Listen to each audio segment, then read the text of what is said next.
I'm Catherine Sanders. I turned 32 last spring, and for most of my life, I've known exactly where I stood in my family, behind my sister. Rachel, my older sister by 3 years, was the golden child. She got the smiles, the praise, the second helpings, and the better room. She did everything right, at least according to our parents. She married at 24, had 2 boys by 27, baked casseroles from scratch, and sent out Christmas cards in September.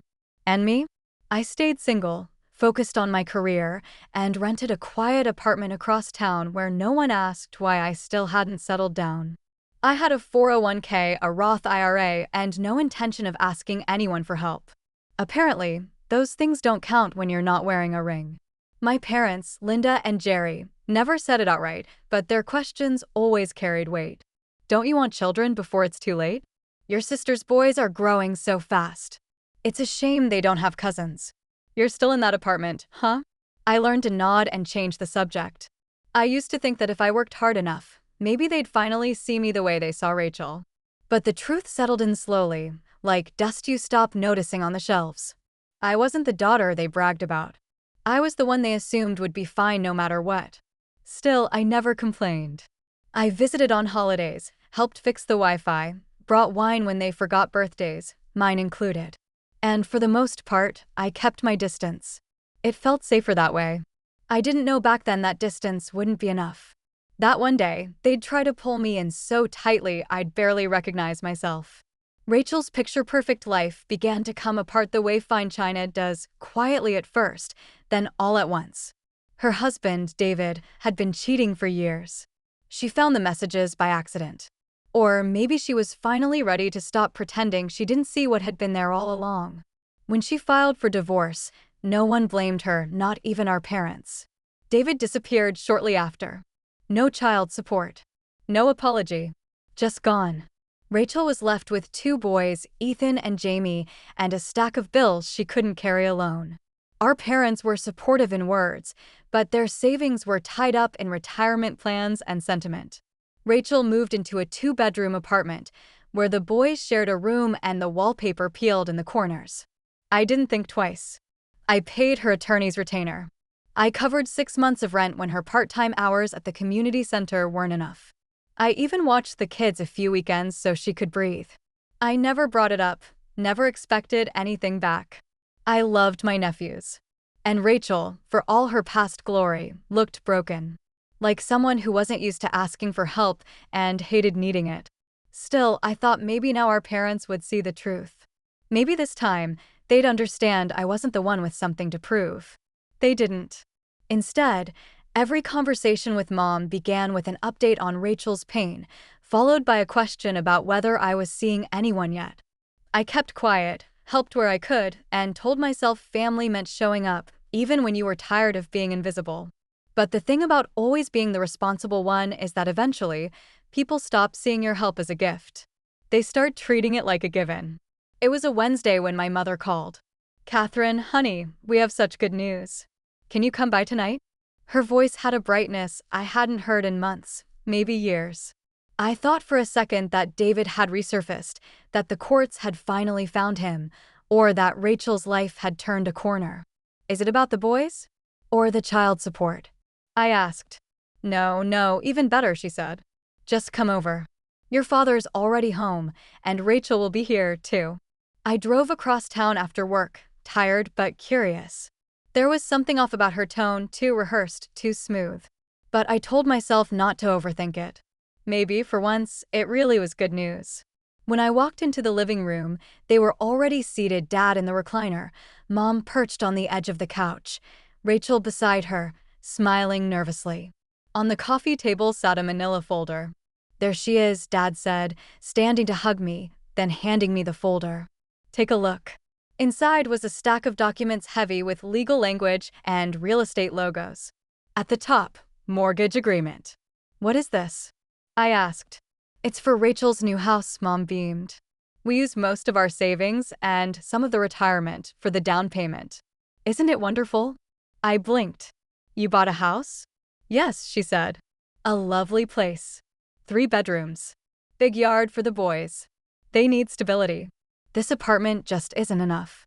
I looked at Rachel, who gave a small nod but said nothing. That's great, I said honestly. The boys will love that. I started to hand the folder back. No, no, those are for you, Mom said, pushing it toward me again. What do you mean for me? Dad cleared his throat. We've talked about this as a family, and we've decided you'll take over the mortgage. You've been saving for years. You can make the payments easily. Rachel can't afford it, Mom added gently. She's doing everything she can, but the boys need this. The room went silent. I felt every eye on me. You're asking me to pay for Rachel's house? I said. Rachel still wouldn't meet my eyes. After David left. I have nothing, she murmured. I can't give them what they need without help.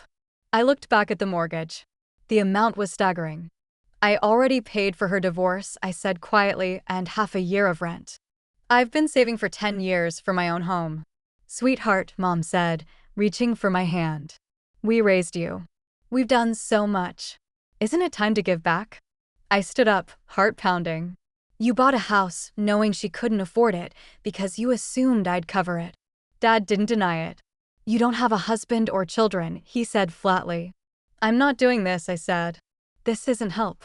This is manipulation. I left the folder on the table, unopened, and walked out before I could start screaming. I thought they'd cool down. I told myself they'd realize how absurd it all was, that asking your unmarried daughter to pay for her sister's house wasn't something most people would defend. I was wrong.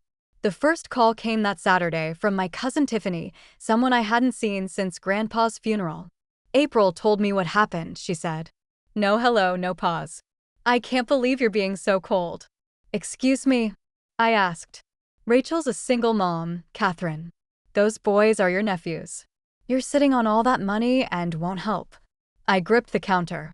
Tiffany, you don't know the full story. I know enough. Family helps family.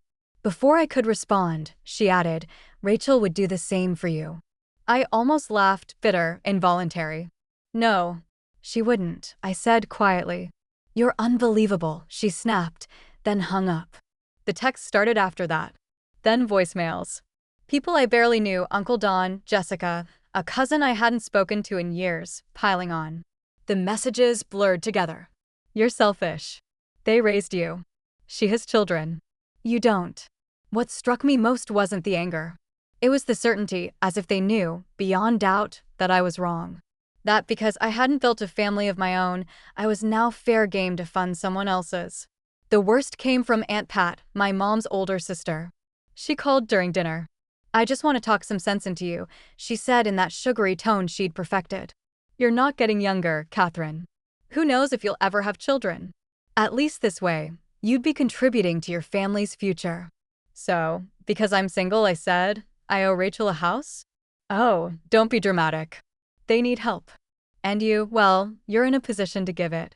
That night, I blocked every number that had chimed in one by one.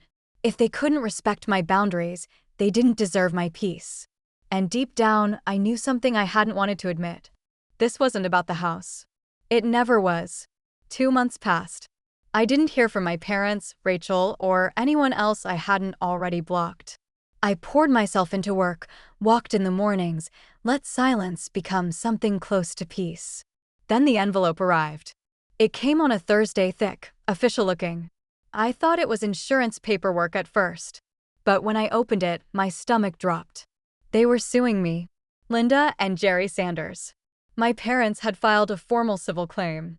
They were demanding $350,000 in reimbursement for expenses related to Catherine Sanders' upbringing. I read it twice. 3 times. Each line was colder than the last. They listed food, clothing, education. They included a section titled Emotional Support During Adolescence, which I couldn't read without laughing. They even tried to count vacations from when I was 6. And at the end, in plain language, funds to be used to complete the mortgage on the Sanders property purchased for Rachel Sanders and her minor children. They weren't subtle. They didn't even pretend it was about principle.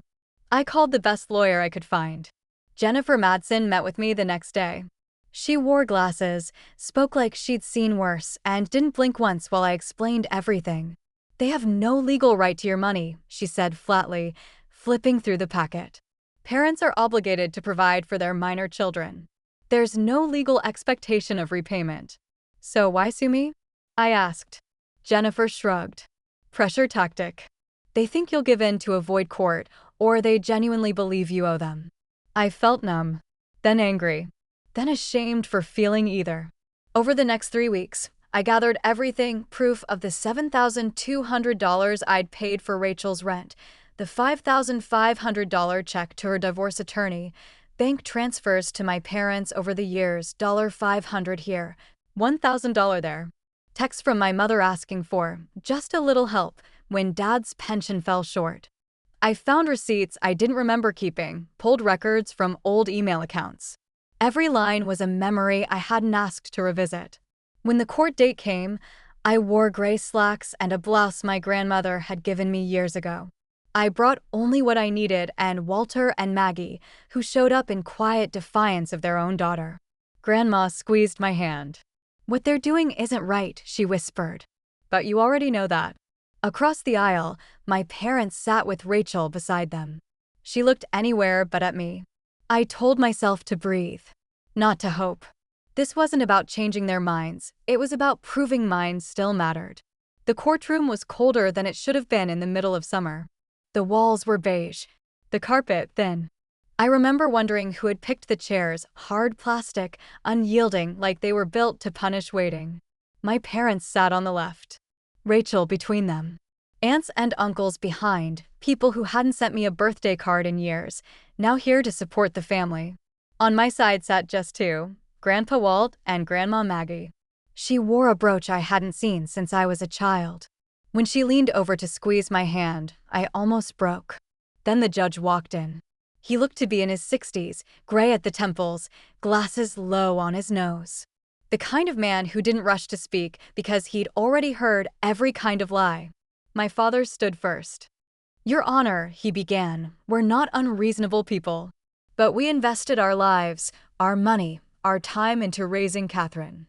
We're only asking for a portion of that back to help our other daughter and her children." The judge didn't blink. "Specifically," he said, flipping a page, "what did you spend on her education after she turned 18? Mom and Dad exchanged glances. Dad cleared his throat. "Well, at that time, Rachel had just gotten married. We were helping her and her husband get established." "So," the judge clarified, "you did not contribute to the defendant's college expenses?" "No," Mom said quickly. "But my mother, Catherine's grandmother, did. And since she's my mother, I'd argue we supported her indirectly." From behind me, Grandma let out the faintest scoff. Jennifer rose calm, methodical. "Your Honor, we have documentation showing that Ms. Sanders has been financially independent since the age of 18. In addition, she has provided repeated financial support to both her parents and her sister." She handed over the file, bank transfers, receipts, emails. "This includes $7,200 in rent payments for her sister, $5,500 to her divorce attorney, and multiple direct deposits to her parents during times they reported financial hardship." The judge reviewed quietly, then looked up. "So the defendant wasn't receiving support, but giving it?" "Correct," Jennifer said. My mother shifted in her seat. "That money isn't relevant," she argued. "We're talking about the cost of raising her food, shelter, emotional guidance." "Why, exactly?" the judge asked. "Do you need $350,000 now?" Mom hesitated, looked at Rachel. "To help Rachel pay off the mortgage," she said softly. Silence. Even Uncle Don shifted uncomfortably behind her. The judge turned to Rachel. "Ms. Sanders, do you believe your sister should be responsible for your home loan?" Rachel finally looked up. "She's not married. She doesn't have children." "I do. And that creates a financial obligation?" he asked. "We're family." The judge raised an eyebrow. "I'm not married either. Should I pay for my clerk's rent? Or my bailiff's children?" Rachel blinked. Said nothing. The judge turned back to my parents. "Did you financially support Catherine after she became an adult?" "We were helping Rachel," Dad repeated. "So, you prioritized one daughter over another," the judge said plainly. No accusation. Just fact. They didn't answer. For the next hour, he asked hard questions, not cruel, but unflinching. Why had they assumed I would pay? Why purchase a house they knew Rachel couldn't afford? Why'd I help to guilt and guilt to debt? They gave the kind of answers that collapse under their own weight. When we stepped outside, Grandma hugged me first. "You were steady," she said. "That's more than I can say for anyone else in that room." I wasn't sure if I'd won. Not yet. But for the first time in a long while, I wasn't the one on trial. The verdict came 1 week later. The courtroom felt smaller the second time, maybe because I was finally breathing in it. The judge didn't waste words. After reviewing the evidence, I find the plaintiff's claim to be without merit. "Mr. and Mrs. Sanders, the financial responsibility of raising a child does not entitle you to reimbursement once that child becomes an adult." He glanced down at his notes, then back up. "In fact, the evidence suggests Ms. Catherine Sanders has already provided significant financial support to both you and her sister." Then, quietly, but not softly, "Frankly, I find your behavior toward your daughter to be brazen and disappointing." Dismissed. Just like that. I didn't celebrate. I didn't cry. I just stood there while Jennifer smiled and Grandma squeezed my arm and Grandpa whispered, "You're free." I thought it was over. It wasn't. A week later, Grandma called. "Your mother came by yesterday," she said, voice tired. "She asked us to release her inheritance early." "For what?" I asked, though I already knew. "To pay off Rachel's mortgage," she said. I sat down. "What did you say?" "I told her we haven't decided who gets what. That the will is ours to manage." "Did she get angry?" "No," Grandma said. "She cried. She begged us not to disinherit her." I didn't know what hurt more, that she asked, or that she cried over money, not me. Months passed. Quiet ones. I closed on a small house, nothing big, but mine. I painted the kitchen yellow. Planted tomatoes. Adopted a gray cat who slept beside my laptop every night. Rachel rented out her house and moved back in with our parents. Mom babysat while Rachel worked. Somehow, they made it work. I didn't call. I didn't write. Then, almost a year after the trial, an email landed in my inbox. No subject line. Just this. Asterisk, "We heard you bought a house. Since you now have extra space, we think it would be best if Rachel and the boys moved in with you. It would be much more convenient for them there. Let us know when they can move in. Love. Mom and Dad, asterisk." I read it twice. I didn't get angry. I just replied, asterisk, "I will not be hosting Rachel or the boys. If you contact me again with these kinds of demands, I will report the harassment to the police. Do not email me again, asterisk." Then I hit send, blocked the email, and made tea. These days, my house smells like fresh basil and coffee. The cat, Marble, gray and solemn, sits on the windowsill most mornings, watching birds he'll never chase. I painted the kitchen yellow like I always said I would. The tomatoes out back are finally coming in. It's quiet here. No voices raised. No questions I don't want to answer. Grandma and Grandpa visit often. They bring pie or old newspaper clippings they think I'll like. Grandpa helps with the gutters. Grandma still reminds me to lock the windows, even though I've got a security system. They don't talk about my parents unless I ask. And I rarely do. One Sunday, as we sat on the porch swing, Grandma said, "Your mother's still talking about you. Still telling people you abandoned Rachel." I didn't answer. "Your Aunt Pat told her to stop bringing it up at family gatherings. Said no one wants to hear it anymore." That part made me smile. I'm not naive. I know they still think I failed some unspoken test of loyalty. That I should have stepped up, even if it meant laying down everything I'd built. But I also know this. I sleep better now. Rachel, from what I hear, is still living at home, renting out the house to cover the mortgage. The boys are growing fast. I haven't seen them in over a year. Sometimes I wonder what they've been told.